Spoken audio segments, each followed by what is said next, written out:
is Mr. Gallegos. I am recording this to review you a little bit on the Roaring Twenties. So we're going to talk about 4 topics here in this first part. It's the political, the social, the economic, and the technology of the Roaring Twenties. So let's get into them. So here is the political side. So politically, the Roaring Twenties is an era with a lot of presidents, 3 presidents, Harding, Coolidge, and Hoover, that are pro-business. That means they support businesses. There are also presidents that are isolationists. During their presidencies, there's a lot of nativism. That means that there are laws and acts in place that limit the amount of people that can come to the country. So those are called immigration quotas. There's a number of tariffs or taxes on goods that are coming from other countries or that are foreign. And then this is an era where politically we see some scandals coming from President Harding. Let's look at social.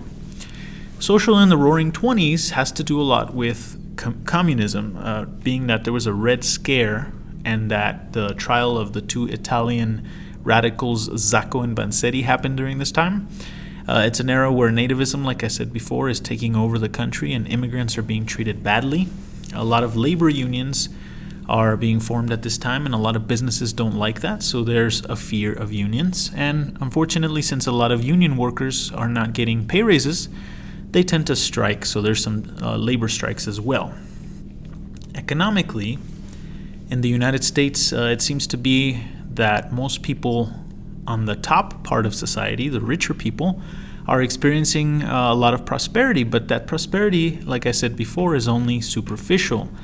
A lot of consumer goods at this time are being produced, so a lot of people are buying, for example, for the first time, a washing machine, telephones, radios. But they're unfortunately buying these things on credit, and while that may give them a higher standard of living, a higher SOL, ultimately that's going to result in a lot of debt. So a lot of people are going to be going into debt during the Roaring Twenties. Technologically, there are a lot of new methods of production, mass production. So Henry Ford popularizes the automobile. He's not the inventor of the automobile, but he certainly makes it popular with his assembly line.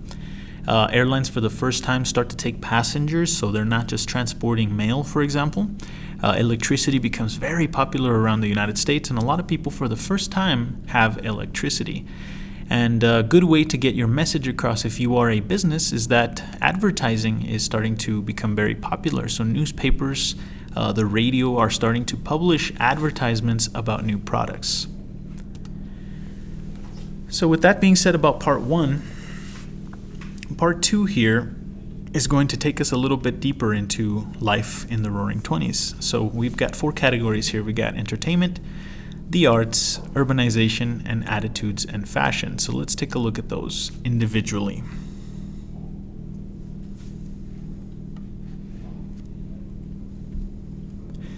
Entertainment during the 1920s consisted of a few things, but very largely movies, radio, and sports heroes.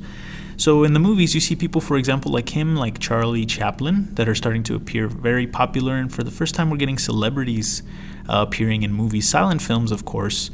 Radio is starting to become very popular as many families are starting to buy their own radio sets and they have them at home, listening to radio shows and weekly theater on the radio. So there's also some sports heroes like Babe Ruth, who start to appear in this era, and baseball becomes America's national pastime. It's a very popular sport.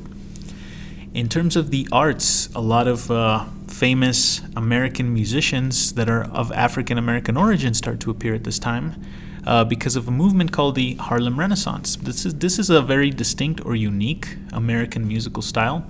You get jazz and you get blues fused with it, and rock and roll starts to slowly make its way onto the scene later in the 50s thanks to this movement here. You also get a few writers that are African American, such as Langston Hughes, and a few artists that are starting to revive lots of style, and new actual transcendental arts appear at this time too.